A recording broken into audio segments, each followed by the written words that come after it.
Just in time. Live.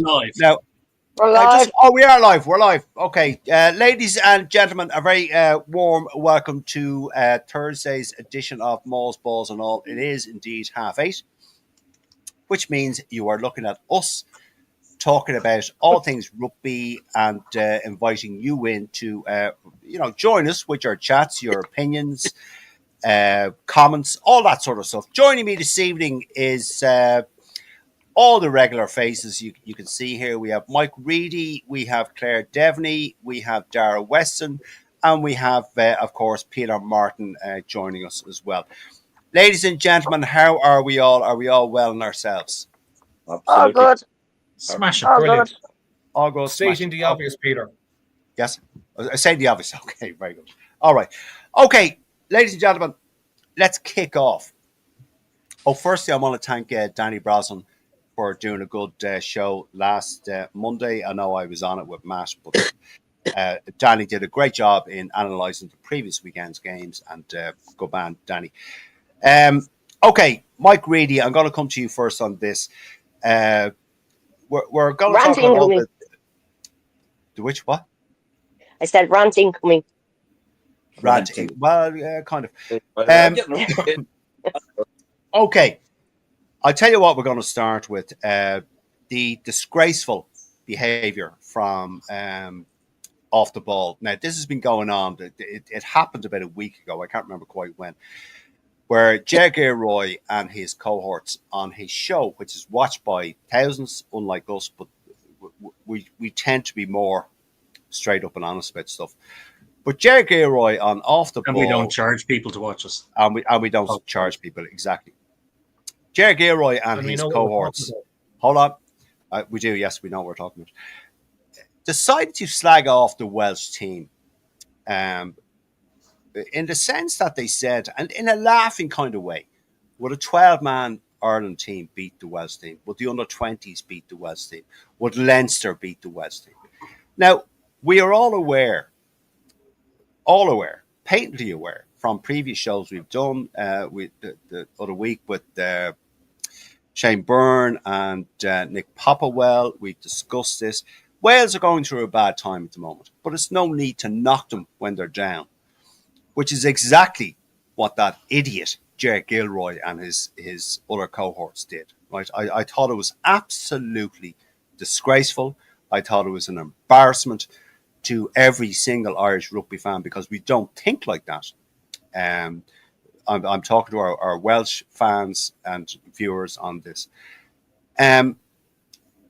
Mike Reedy, I know you were quite vocal about this in the group, that what the guys did was shameful, basically shameful. And I agreed with you. I think it is shameful, and I just don't agree with it whatsoever.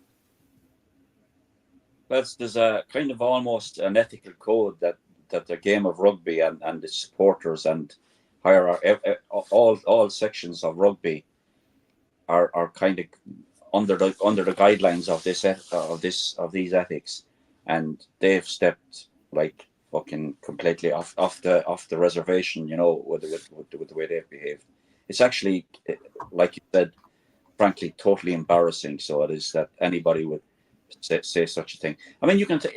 We've all listen, like you've also said, Peter.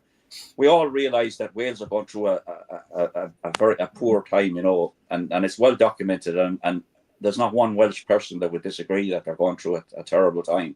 But the fact is, rugby, the Six Nations rugby needs Wales, needs all the teams to be strong to have a decent competition. And if you don't want a decent competition, then you're involved in the wrong sport, because that's ultimately what is all. Listen, we all want to win. Make no mistake about it. I want Ireland to win every game they play at any level against any opposition. I want to win, but not sniggering at a nation that's under a bit of turmoil at the moment, and they are like from the bottom. I watched a podcast with Dan Bigger. It's the one with Jim Hamilton and Good. Oh, yeah.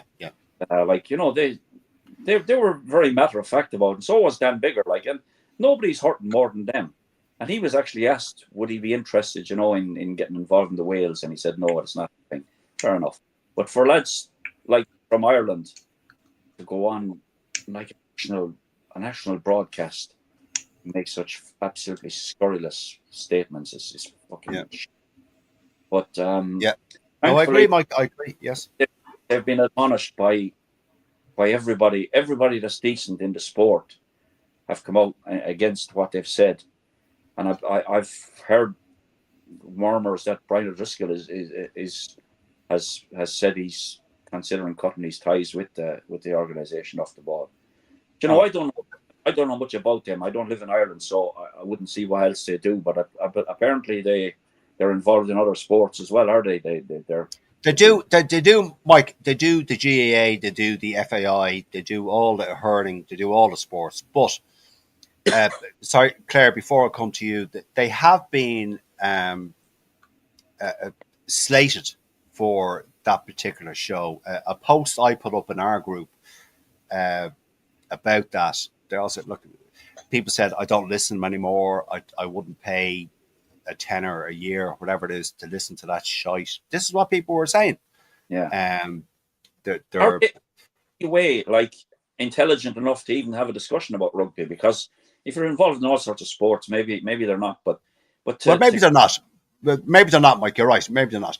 Now, Claire, sorry. Before I come to you, one thing I meant to say. If you're watching us on YouTube, I believe if you hit the subscribe button and the like button, it goes a long way to help us. That's all I'll say to you. Thanks very much.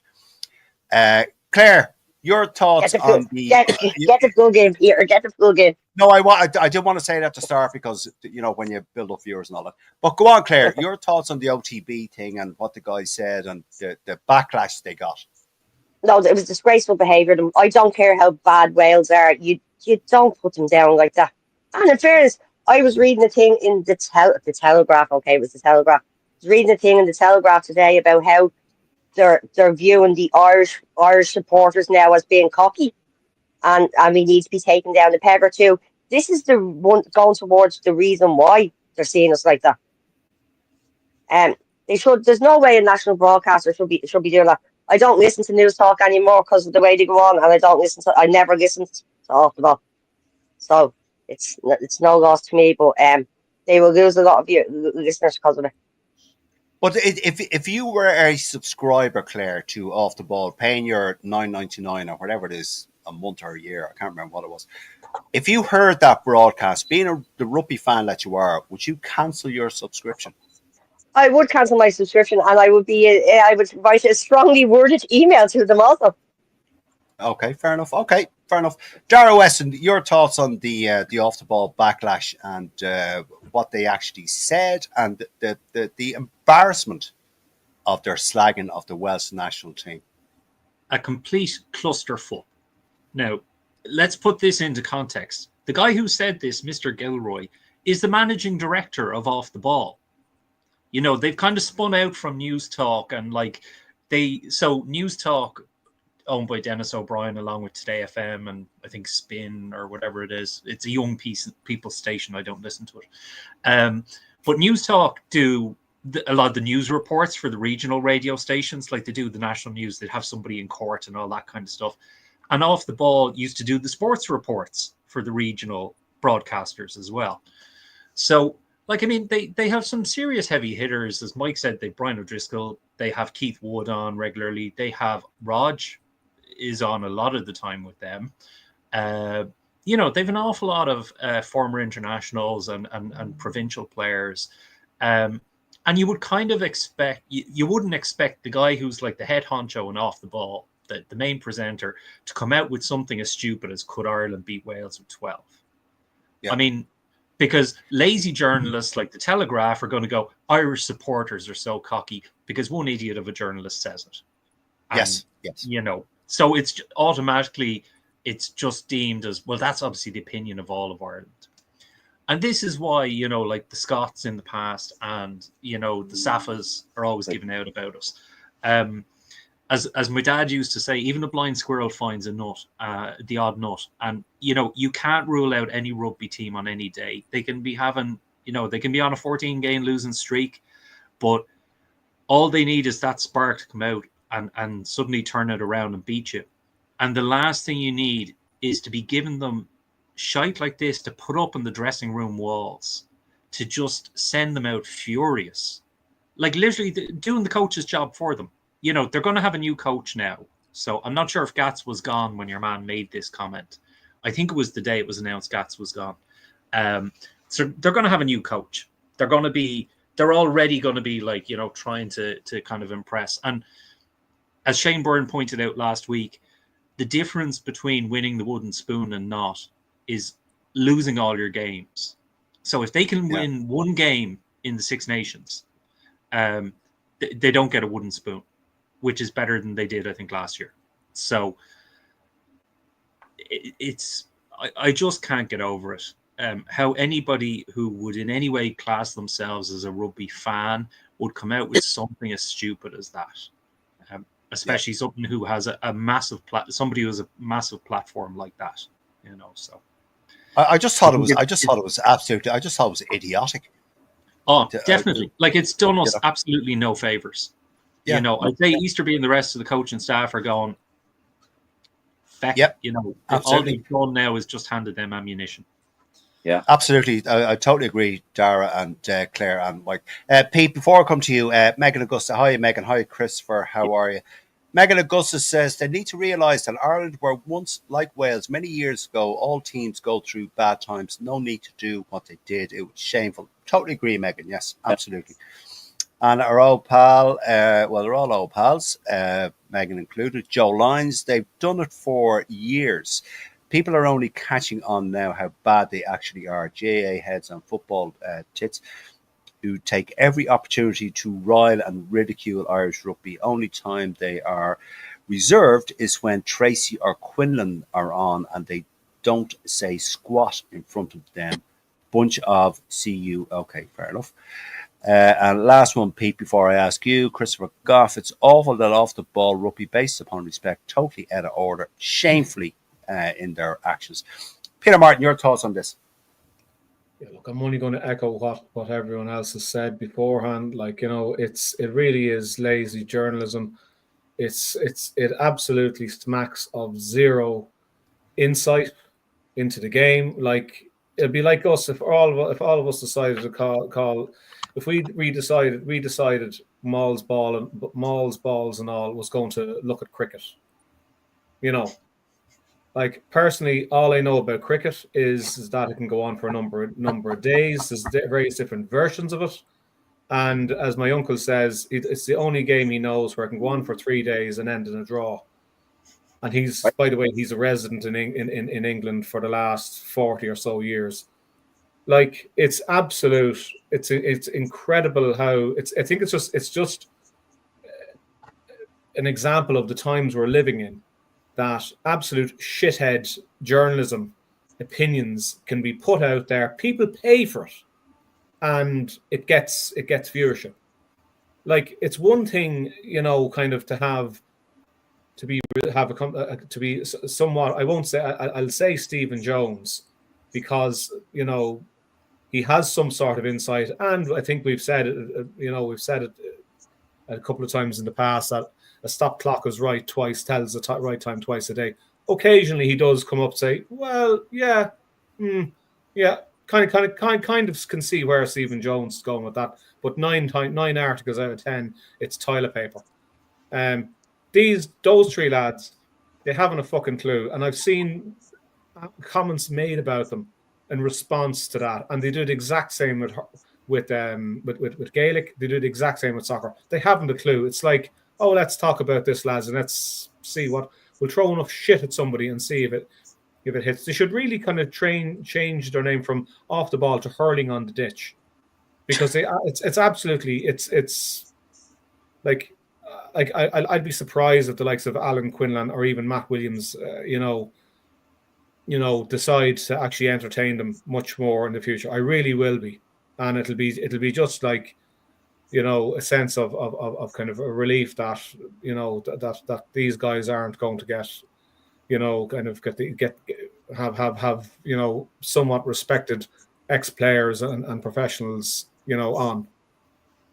Yeah, yeah. No, I totally agree with everything that has been said here.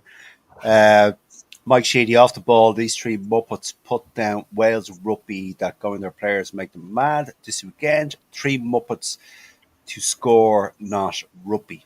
Okay. All right, gentlemen. So well, I think, ladies and gentlemen, we're all kind of in agreement of that particular episode in Irish rugby. Can I just say something for you? Go on, Mike. Yeah, yeah. Since they come out with that nonsense, I have not seen one message or anything of support for what they said from anybody anywhere. And I think that's very important from an Irish perspective, that people don't think that we're all singing from that hymn sheet, and that we're all against it. And it shames our nation, to be honest with you. And like what Claire said, you've got supporters in other countries now thinking we're arrogant and we're fucking. They're comparing us to, and I don't even like doing that to say, but to English supporters, and they've been noted over the years, and even South Africans. But they're all, a lot of people are claiming we're worse now, and that's fucking embarrassing. So it is. But, well, I just like to say, on behalf of all of us and our rugby group, Irish Rugby Banter, we don't think like what the guy said on that particular show. We have No, definitely not. the utmost respect for all the other nations. Every nation goes through a bad year, goes through a bad time. We've done it, Ireland. We've done it. It just so happens that the last few years, we've come good. But absolutely, Welsh rugby, they know they have issues, right? This is the point. They know they have issues, right?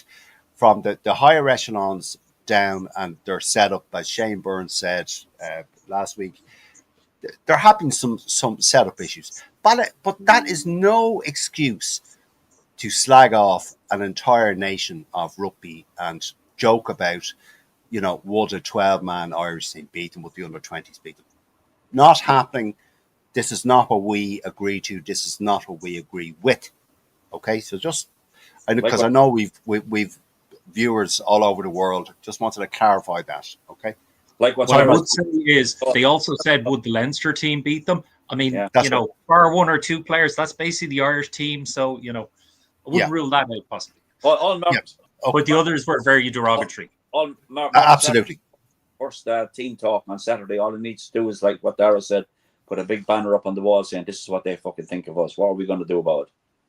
Yes, absolutely. Okay. All right. Let's move on. We've made our point quite clearly about that particular thing. Peter Martin, I want to come to you next on this particular point. Ross Byrne to Gloucester. A lot of people saying that, it's the right move for him. He slipped down the pecking order in Leinster. He's not involved in the Ireland Six Nations squad this year. He should go. But as we know now, I don't know if this is going to make a difference, because it seems like his international career is over. But if he goes to Gloucester, that would certainly make his international career over. Is this a good move for him, Pete, in your mind, or what do you think? Well, look, I think it's been pretty much kind of it's very clear, I think, from our perspective, and maybe a lot of other Leinster supporters as well, that basically the style of play that we're trying to, that the national team, and of course, like Leinster being so closely linked, there isn't the same flow, there isn't the same threat when he's pulling the strings, and it really is a case that, because you've got players like Prendergast and Frawley there, the message has been made loud and clear, I think, since last season, that adapt or else you're out. Now, I do think myself that there was a few games last season where Byrne, you could see that he played like the world was on his shoulders. I felt like there was one particular game, I can't remember who it was, I think it was an European composition, and like the pillars around his game is built, which is tactical kicking from the hand. He was actually very poor, and he came off the pitch and his head was he was visibly beaten. He looked visibly beaten, and he just thought because Prendergast was on the rise. He was, this was all happening. We were all getting this because Prendergast had just finished with the under-20s, and he was starting to get his starts with Leinster. You could just feel this guy, the clock is absolutely ticking, and it was a sense I felt that anytime Byrne was going to take the field, he had to give a 10 out of a 10 performance.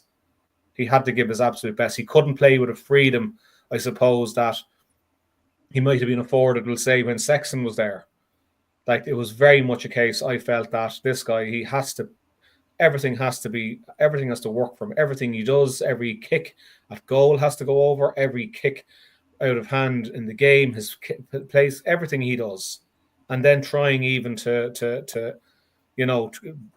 throw a few, I suppose, untypical passes during a game that you wouldn't have seen from him previously. Just kind of really trying to make it play like his life like his career depended on it. Yeah. Look, all you can say is wish him the best of luck. I think he'll fit in with the general English with the Gallagher Premiership. He's that type of out half. He's overall extremely solid. There's nothing spectacular about Ross Byrne. There probably never has been. I think it's just the way the view now of the Irish 10 and those who are behind, perhaps Prendergast, or those who are fighting for the jersey, is that they've simply more to offer than Ross Byrne, and that's why he's going. It's as simple as that. Okay, thanks, Pete. Good point. Good points raised. Am I not? Dara Weston, your thoughts? Now, I know you like Ross Byrne, and you've quoted that he scored over 1,000 points for Leinster. He is a good out half, but unfortunately for Ross, he has slipped down the pecking order. As I said to Pete in my preface, he has slipped down the pecking order. He's not involved in the Six Nations, so it makes sense for him to go. Totally. Yeah. No, I think, look, he became a bit of a whipping boy for the problems with Leinster not winning the Heineken Cup in Dublin, things like that. And I mean, part of that was Sexton was out injured, and then we had the whole debacle of what he said to the ref and all that kind of shit. But this is a fella who in 2022 and 2023, 2 seasons in a row, he made the URC Dream Team. Now, okay, Leinster were topping the pools in the URC, and he was primarily playing fly half because Sexton, he'd come in for the odd game, but at that stage, 2022, 2023, Sexton was really being kept for the Heineken games and for the Ireland games. So, and trying to keep him going until the World Cup. So, he did a solid job for Leinster over the years. About 10 years, I think he was with Leinster. He's 10 years. And look, realistically, he's third kicker now for Leinster.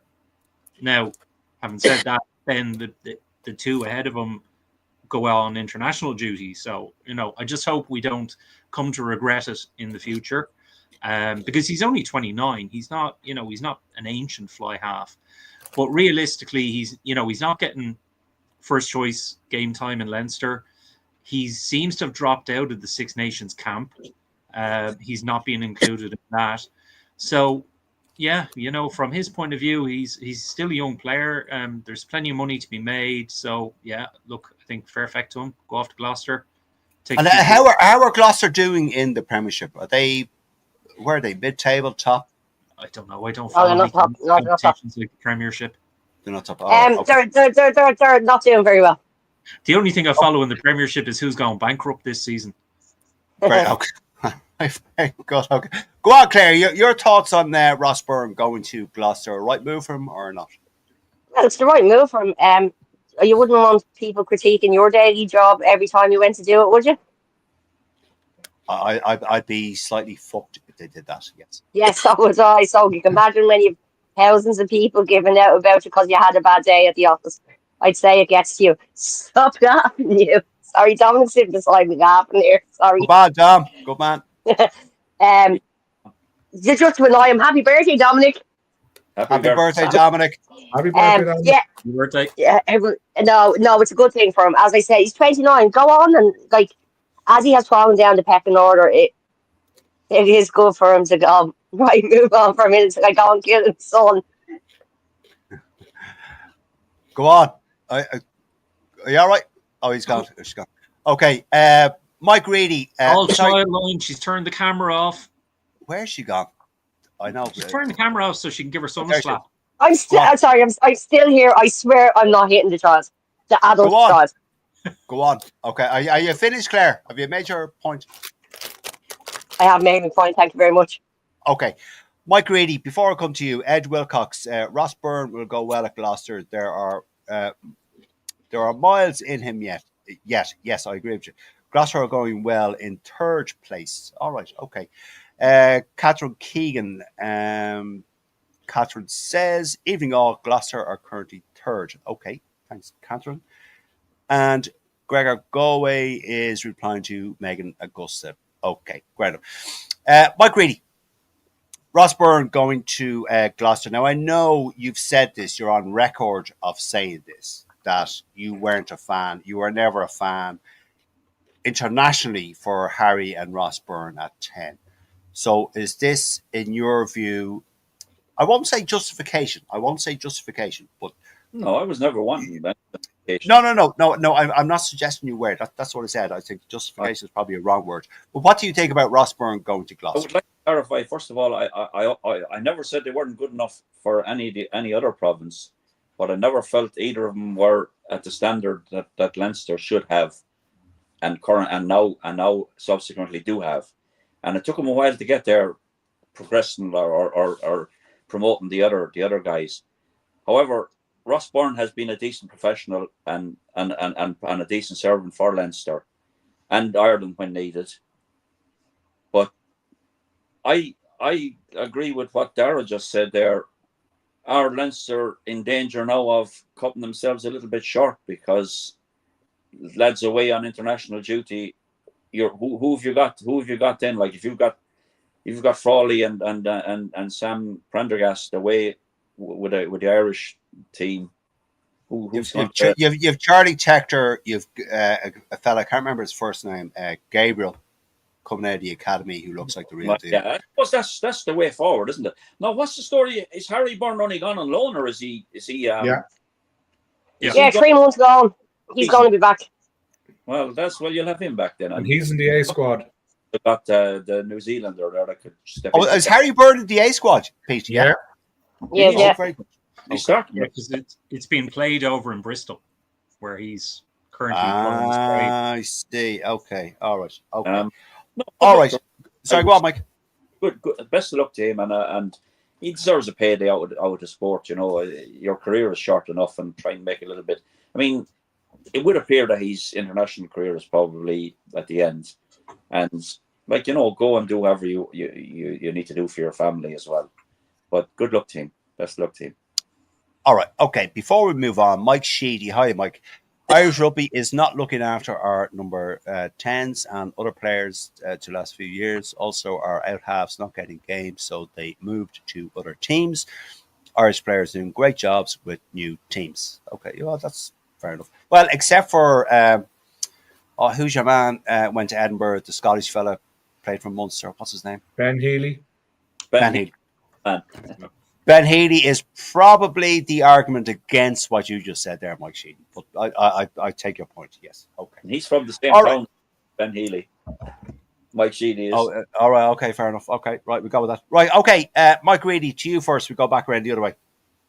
The Irish team was announced today. Now,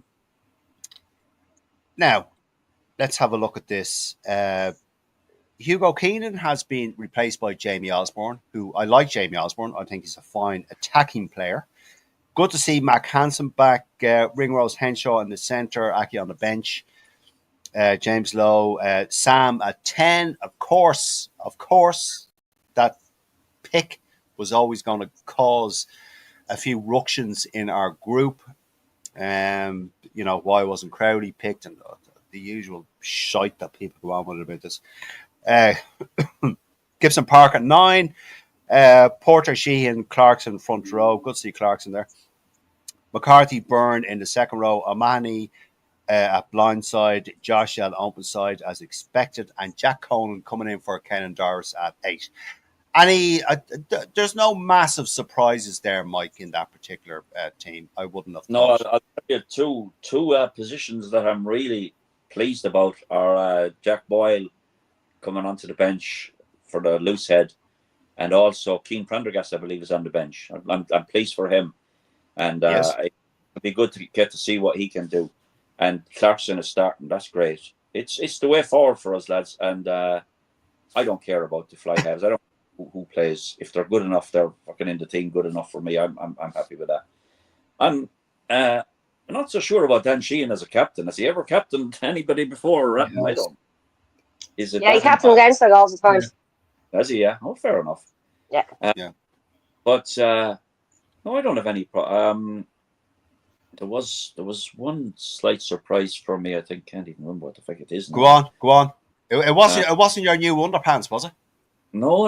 I don't have any Finn Russell underpants, Peter. I know you farmed from that. If you want a pair, Peter can send you. He's loads of them. I know. It's okay. I don't know. You're okay. Right. Okay. Right, Mike. Did you finish your point, Mike?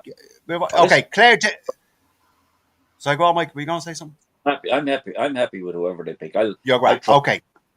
All right. Okay. It's tricky enough to shut you up at some stage, Mike. So I have to jump in at some stage. Yeah. I'm only joking. Claire Devney, any thoughts on the squad picked? Any surprises for you or? No, there was no good. There was no like great shocks around left field, and it shows how much they're actually thinking that Wales will give us a game by picking that team. If they thought that we were going to walk all over Wales, you wouldn't have so many of the heavyweights in it. I agree, Claire, and I think an awful lot of people are underestimating Wales at home. Yeah, no, the Principality. Anyone know if the roof is open or closed? It's closed. Closed.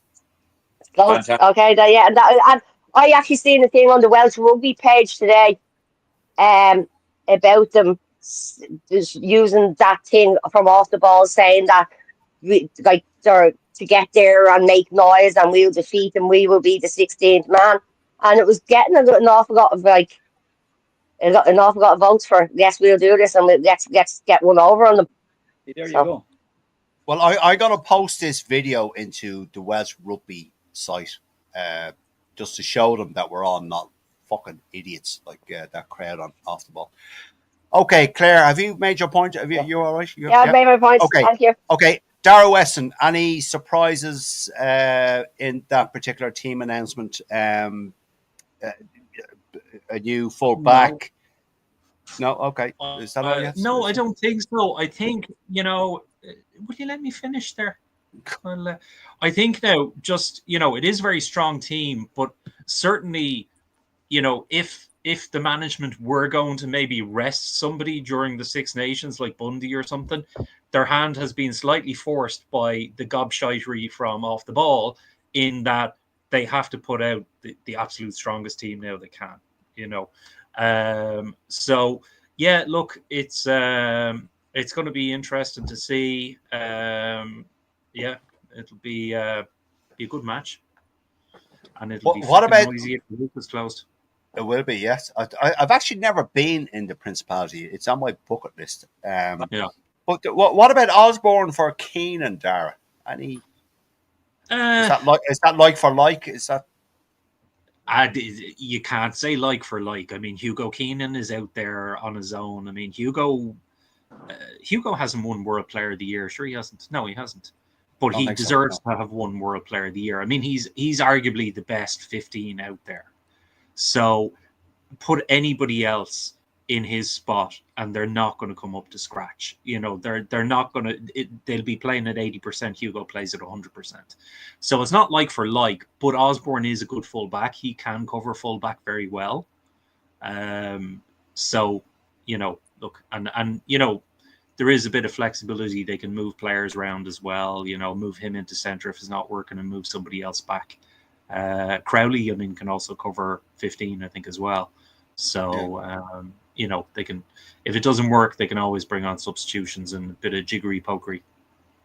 Yeah, I'm just looking actually at the bench. They What went the hell is for. jiggery pokery? Oh my God! Would you ever saw? You're showing Claire. Moving things around. you're showing your age now, Claire. If you don't know what jiggery pokery is, do you know who actually used to say jiggery pokery was the famous Scottish rugby commentator? What's his name? Bill Bill McLaren. Bill Bill McLaren used to McLaren. say jiggery Yeah. pokery. I was just actually, Dara, as you said that, I'm just looking at the bench. He went for a 5-3 bench. The Right. three being Conor Murray, Jack Crowley, Buddy Aki. Yeah. So to cover full back, you're looking at Crowley, basically. Yeah, Johnny. Crowley, or move Sam back, or I'm trying to think, has Ringrose ever covered? Henshaw, Crowley dropped in a fullback lot already. He did. Yeah. Ringrose has played wing before. That's the only thing I'd go Robbie with Henshaw, Yeah. full there for Connacht. I mean, that would be my only thing. I have my fingers crossed, and I'm sure James Grennan is saying the novenas that Mac has a great game, because he's found it hard, I think, to get his form back coming back from injury. And he's under a lot of pressure to deliver. So look, I hope he has a good game. Yeah. Okay. All right. Thank you, ladies and gentlemen. Peter Martin, your thoughts on the team selection? Are you happy with it? Is there anything there that you think maybe they could have done, put him in instead of him? I think to be perfectly honest, I think it ticks a lot of boxes. There is, there's a good mix of. Look, it's a very strong. First of all, it's a very strong 23. Okay, there are all the players in that 23 are very, very. They're all international class. I think when you're looking there at the front row, I think Clarkson getting his first start. I think perhaps we're at the stage with Wales, or Wales are the new Italy, where we traditionally might have given a fresh, a first cap or a first start to players, and this seems to be the case with Clarkson.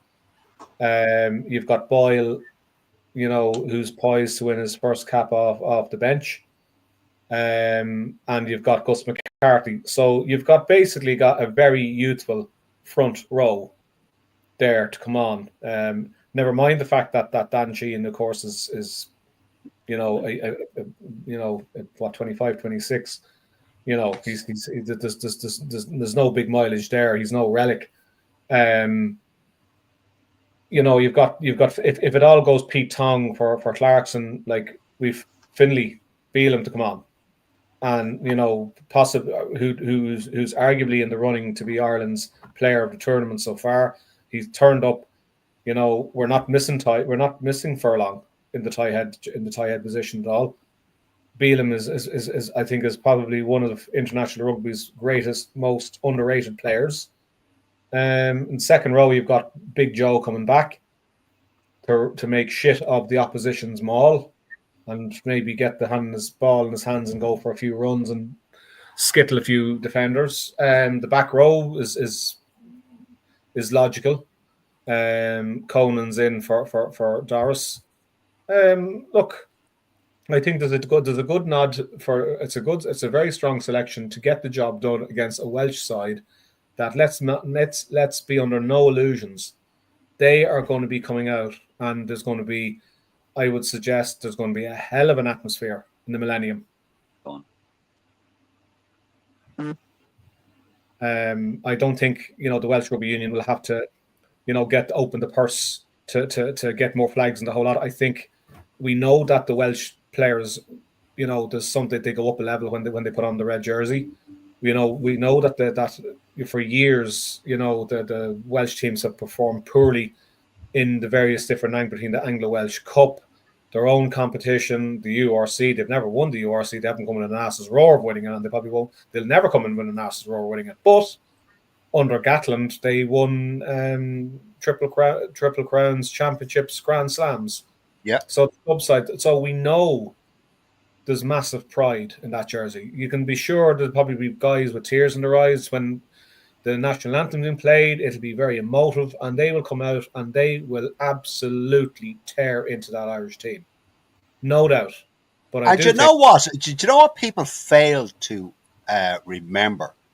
Wales have reached 3 World Cup semi-cup finals. 3 World Cup semi-cup finals, if that makes sense. Yeah. We World have Cup never semi-finals even. World Cup Cup semi-finals. semi-finals. Yeah, World Cup semi-finals. Yeah. Sorry, I was And getting arguably, as a tongue-tied nation, there. they provided some of the best Lions players ever. I mean, you look at some of the classic Lions stuff over the years, at least 5 out of 10 will be Welsh lads, Barry Johns and fellas like that. You know, 100%. so I mean, it's Look, massive. Gareth, he's still the there's greatest. there's fantastic heritage there. There's fantastic pride there. I expect the opening quarter of the game is going to be, I'd say it'll be Manic. Absolute manic. They'll be absolutely wound up to the last to get absolutely stuck into us. I would go so far as to say we may even, depending on how well we handle it, I would go so far as to say that Wales could possibly score first, kind of thing. Yeah, And wouldn't surprise me. we'll be rolling with the punches, maybe for the opening 15, 20 minutes. Rugby is a game of momentum more than any other sport, really, that I know. And you get a good start. Wales get a good start. Wales somehow managed to engineer a try because, let's face it, they've got an old hand in Anscombe at 10 and Thomas Williams. Like, I think they're both club mates. So that's... And who's your man, Pete? Who's your man, Pete, playing at 8? Most caps. Faletau. Faletau. Talupi Faletau. Listen, sorry, I never mentioned. Thanks for bringing that up, Peter. I didn't mention the back row. That back row is going to go absolutely fucking bananas at us. Yeah. You know, because you've got 2 sevens and you've got Faletau. So that pack is going to have an absolute, trying to do their absolute best to have a cut off us. So, you know, but I do think we have enough. I do think there's enough that the team is like, you know, 10 years ago, I'd genuinely be worried about us saying, fuck, you know, Wales could really come out, you know, massive emotion, tears in the national anthem, really they're roaring the songs out, absolutely get carried along, emotional roller coaster, and we could get blown off the park by that kind of thing. I don't think that's going to happen on Saturday. I do think there's going to be performance. I think Wales that team will deliver something to make the Welsh people stick their chest out and be proud, even though if they are shit, they'll restore a bit of pride. They'll deliver a performance, but I think we'll ultimately beat them. Okay. Well, okay. So whatever the result, to our Welsh counterparts, we support your efforts in this. We're not going to support you to win. Sure, why would we do that? But we support your efforts in the game. Okay. We're not slagging you. We're not taking the piss. We're being realistic about all this. We are not like other Irish outlets. I really, really need to emphasize that. Okay. So good luck to you. Anyway, before we move on. So we're not too classy. And now that Rob Howley's out of the coaching setup, he can have a bet in the match on Saturday. Oh, there you go. Go on now. Okay, just a few comments before we move on. John Healy, hi John. Wales will probably get a bounce. They probably will, John. They probably will. Christopher Goff, hi Christopher. I think Wales will give us a good game Saturday. Now Gatland's gone. They might play for themselves, stick together, and show us they can play. Well, look, we all hope it's a good game with an Irish win. Mike Sheedy, Ben Healy was high scoring in the URC last year. Now Scotland, they have put him on the Scotland A team. Not good. Nope. It certainly is not. Brian Core, hiya Brian. Do you see limited changes going strong from the third title? Osborne and was excellent in South Africa. Great to have another option. Everyone else since Carney, bar Keenan, hasn't worked. That's a very good point, Brian. I like that. Brian Core again. It's just the same point. Great Osborne to get another go at FB. Everyone, yeah, okay. Mike Sheedy, Ben Healy. All right, okay. Thanks, Mike. Same point. Yeah, we read that all. Okay. All right. Now, gentlemen, moving on. Mike Reedy, I'll go to you first on this around the other way this time. New Zealand are the biggest I suppose New Zealand. Well, they are. Yeah, I suppose there's no suppose about it. They are. New Zealand are the biggest brand in world rugby at the moment. They have been for. Jeez, I don't know how far back do you want to go. They have been, but now they are about to lose their main sponsor, Ineos, who now, like, I don't know why Ineos are a chemical processing So company, it's Sir right? Sir Sir Jim Ratcliffe. He's Yeah, worth Yes. 12 million. they're owned So by a sports mad billionaire, so that's why they're yes. sponsoring the All Blacks. Okay. Right. And Fair. United. Well, yeah, he Your owns man. you know, Okay, Mike. part of it. Your man who owns Ineos is Sir Jim Radcliffe, to give him his full title, right? He owns Man United. He's mad into sailing. He's sponsored the America's Cup, New He Zealand, has whatever the fuck it is. the former Sky cycling team. He has All that sort of shite, right? Now, loads of sports stuff. okay. Now, Ineos have now said to New Zealand Rugby, we're actually going to pull out of our 6-year sponsorship contract with you guys 3 years early, because they signed this in 2001 or 2021. So New Zealand Rugby now are going to be down 27 million over 3 years. It's whatever it is from the initiation of the initial contract signing. They may not be because they're suing them. They are suing them, yes. Now, my initial thought is, why would a fucking chemical company? Now, you can all answer this if you want, but my initial thought: why would a fucking chemical processing company sponsor a rugby team, right? Ineos. Well, hold on, Claire, hold on. When the obvious sponsor for a rugby team is a consumer brand, like Vodafone, like BT, like Cadbury's. Why the fuck would you have a chemical processing company? It just makes no sense. Sorry, go on before Mike answers. Go on, Claire. Look at their last sponsor. The last sponsor was Altrad. So from one strange weird billionaire to another strange weird billionaire sponsoring them.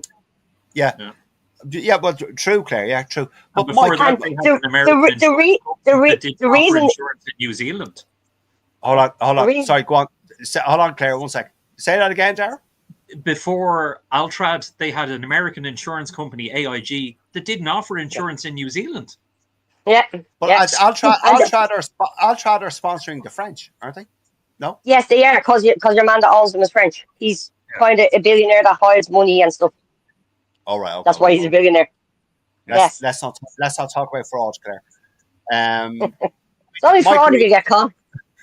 Mike Reedy, your thoughts on New Zealand being a premier brand in rugby, losing their main sponsor, who also sponsor their women's team, the Black Ferns.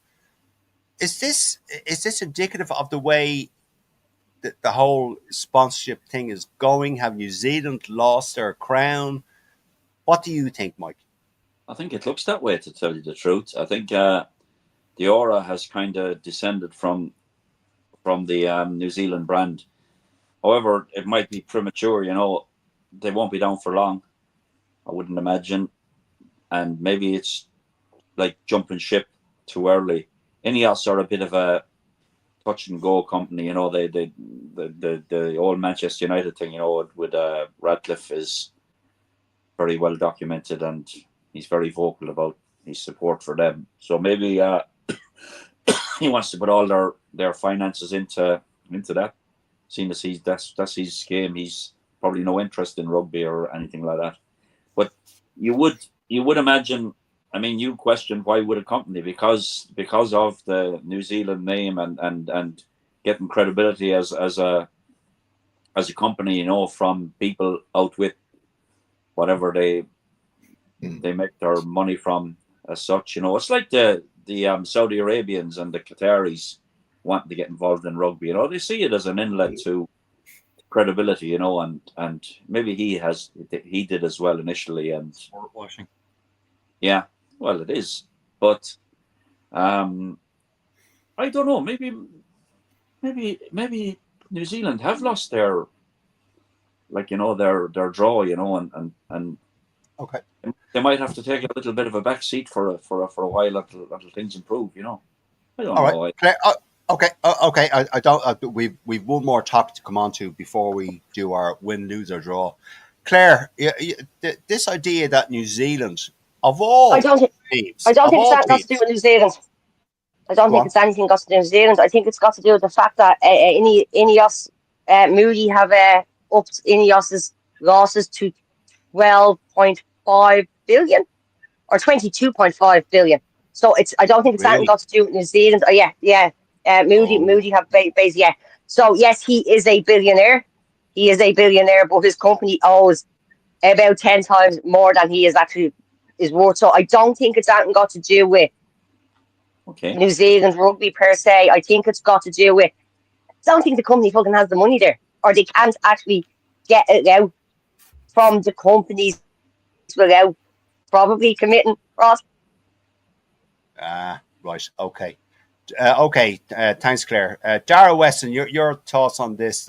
Like, I mean, I suppose the main So question is, Dara, apart from the financials of Ineos, but surely to Christ, if New Zealand were the premier brand in rugby, you'd want to keep that, Dara. depends which way the wind is blowing. You're a company that's owned by a billionaire who likes shiny things. He's now got a shinier thing in Man United. He's putting loads of money into that. So, like I did a bit of a Nick Popplewell, and I actually read about this beforehand. So I they didn't actually tell the New Zealand Rugby Union they were cancelling. New Zealand Rugby Union rang Ineos and said, we haven't got the first tranche of this year's 20 million through. And they went, oh yeah, we're not paying it. We're cancelling. We've done Oh, I 3 see. years. We're halfway through the contract. We're going to cancel.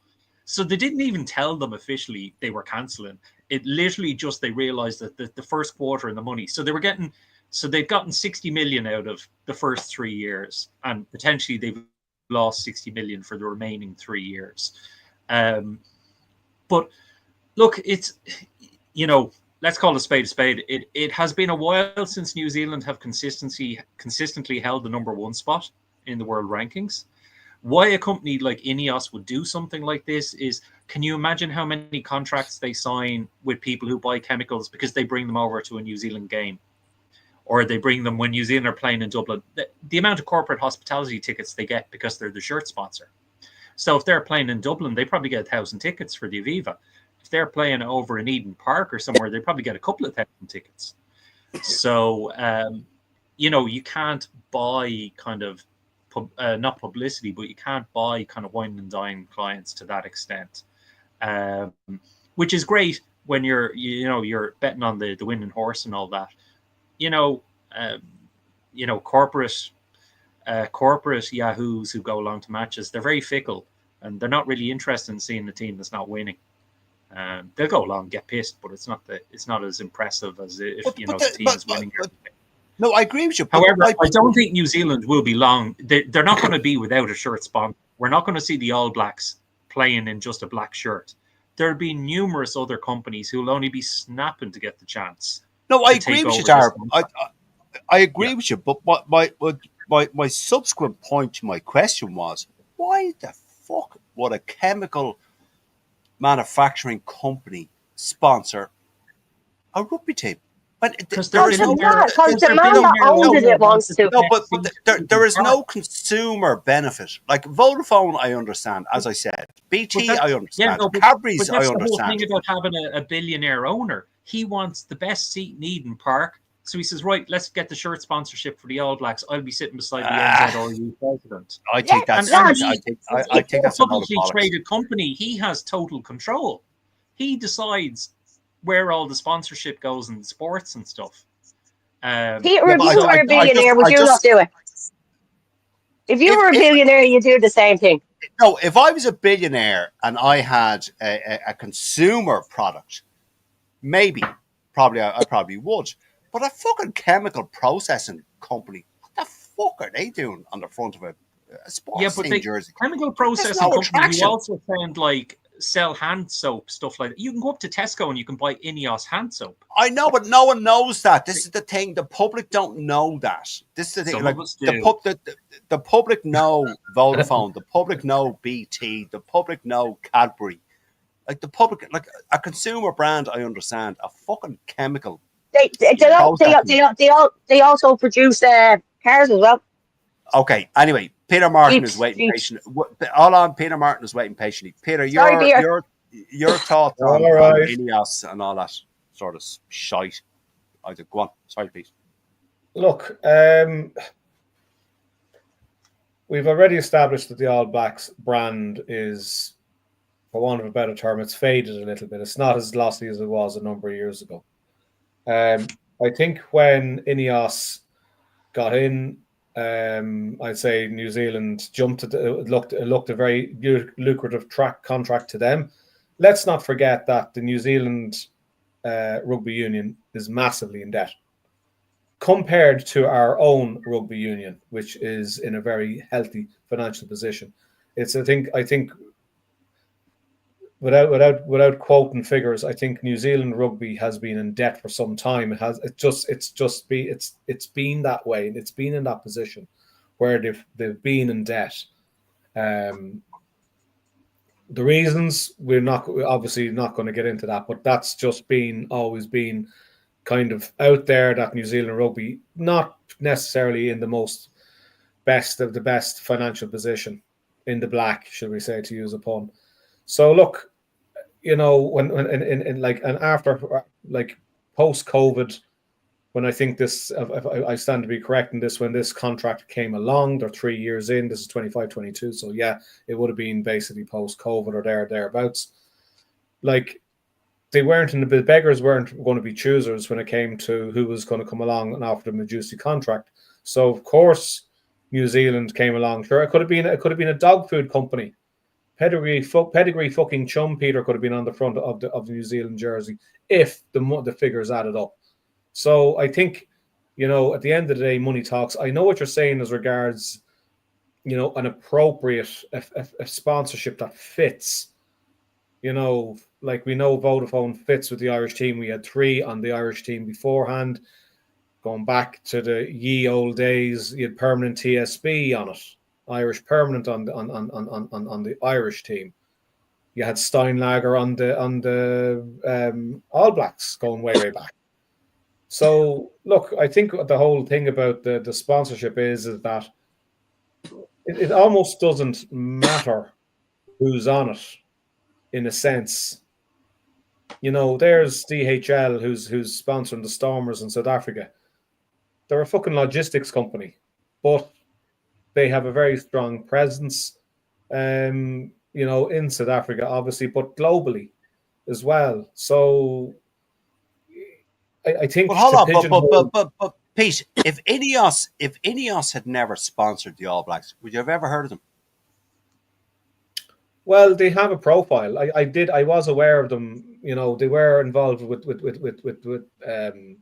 was it the what you call a cup, the sailing? They were involved in it. And then yes, that one. Yes. The Americans. I know, but my point being that the sponsorship of a sports team would normally suit a consumer brand. Something like you, Mike, Dara, Claire. You'd walk into a shop, you'd see an ad, you go, "Oh, I know them." Ineos, what? Who the fuck or what the fuck do Ineos do? Yeah, I know what you're saying. They're not as strong. They're not a retail brand. They're more of a exactly wholesale type brand, to use but they want to enhance terminology. But I suppose, like everything else, they're under the bonnet in so many products that people don't realize. Exactly. It's just the position they're in, and perhaps that was the direction where you have Altrad. No, not many people know who the fuck is Altrad. Yeah. It's one of those. It's one of those. Unless you're in that higher end corporate world, you don't know who any of these bigger companies are. Like which I'm not. 30 or 40 years ago, and I remember it myself. I didn't know who Diageo were. Who the fuck are Diageo? Oh yeah, they make Guinness. Of course, that's what they do. And they make Smithwick's, and they make half dozen other alcoholic beverages and beers and so on. All right. No, That's I the tell you kind what, of Pete, level I think where New Zealand saw themselves. okay, I tell you what, we're going to fly through this last point. Mike Reedy, I'm going to come to you first. MLR in America, Major League Rugby in America. We're going to just briefly go through this as fast as we can. They have brought out That's some I new laws. sorry, Peter. I have to go. I have to go. Right. Go on, Bye. go ahead, Tiger Greg. Roll. That's here. Bye. Bye. Bye. Bye. Go ahead. Okay, Mike.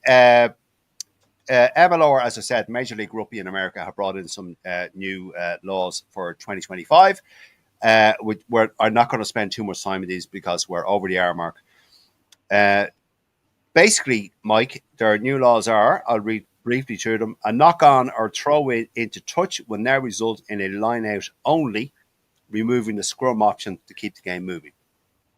When the ball is knocked on, the other one, when the ball is knocked on or thrown into the in goal area and grounded by either team, the result would be a goal line dropout, eliminating the scrum as a restart option. If a team fails to play the ball within 5 seconds of the referee's use it call, the sanction will now be a free kick instead of a scrum. And the last one, if a maul ends successfully, the restart will now be a free kick rather than a scrum. So it seems like the scrum is going to be removed from American rugby. Quickly, Mike, before we go on to our last point, what do you think?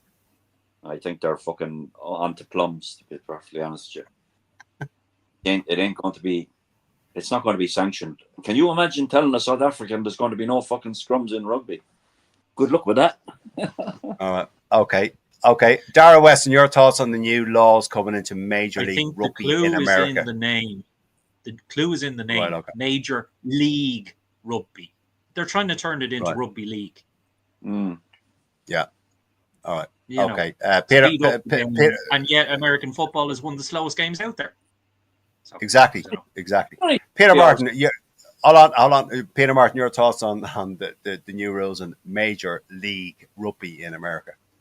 Yeah, well, look, it's just typical, really. It's a bit batshit, anything coming out of America these days is a bit fucking batshit anyway.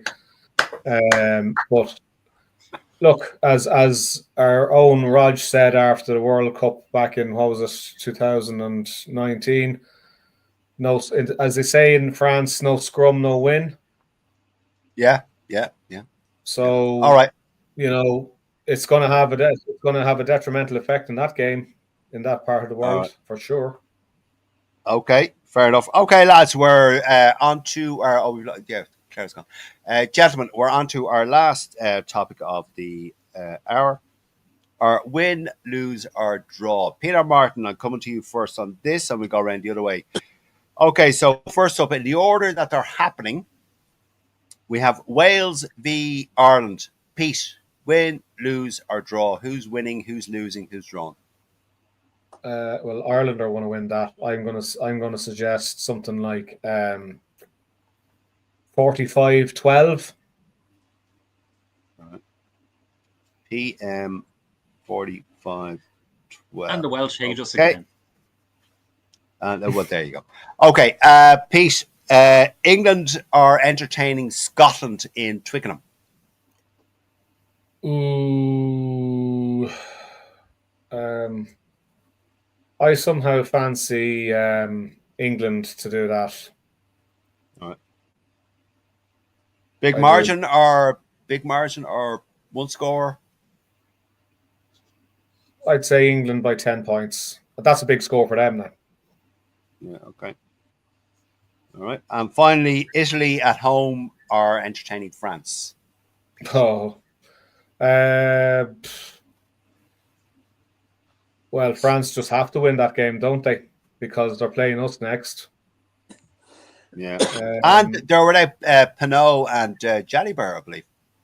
Yeah, and I think is suspended. Galtier's job could be on the line. I would suspect if there's going to be a reaction for France. End of story. There will be. So yeah, I suspect that they'll turn over Italy. Mind you, Italy will certainly fancy themselves. Yeah, with the 13-13 draw from last year. So yeah. That could be the game. That could be the interesting game of the weekend. Yeah, true. Okay, France win. PM. Okay, Dara Weston. Yes. Wales in their principality taking on ourselves. Who do you see So winning obviously, that? I have to say Ireland, but I'd be worried, and I don't know if there's going to be more than. I don't think it's going to get into double digits in terms of points difference. I think there could be a converted try maybe in it, but I can't see it going more than 10 points. I think they'll be too fired up. Yeah, and the team and the fans. So I'd be a bit squeaky bum about that game now. So a one-score game, Dara, or Ireland to win by a score. Okay. But it'll probably be 2 or 3 tries each. Okay, I would tend to agree. For with the that. Scotland game, is the spoofer back? Yeah, He is. Yeah. Yeah, so it's kind of a game where you hope nobody really kicks anything. Then in the England-Scotland game, all the kicks are missed. I think that'll be tight enough. The game. What could I go draw? Just to be Draw. contrary. Yeah. Okay, and Italy at home to France. Yeah, can Italy kill another nation's coach again now? 2 games in a row. Ooh. I think, it's kind of, like the Emperor's New Clothes. I mean, when we saw Dupont playing quite averagely, that opened a lot of people's eyes. So I think if Dupont if he doesn't have a stellar game, it kind of does make the rest of the French team look shit, because they're so dependent on him for distribution of the ball, etc. So, yeah, it'd be an interesting game. But Dara, didn't Shane say last week it wasn't all on DuPont? It was a team failure because a lot of the mistakes were made. I think part of that is because if you're playing with this global superstar and he has a shit game, it makes its way through the whole team. Because you're not getting great passes from him. So it's hard for you to look very flashy, taking a sexy pass and running into the corner if you're not getting that sexy pass. So I think, he's become such a centerpiece of French rugby that when he has a bad game, they all do to a certain extent. That was my because point kind to of built Shane. A team around them. Yep. Yeah.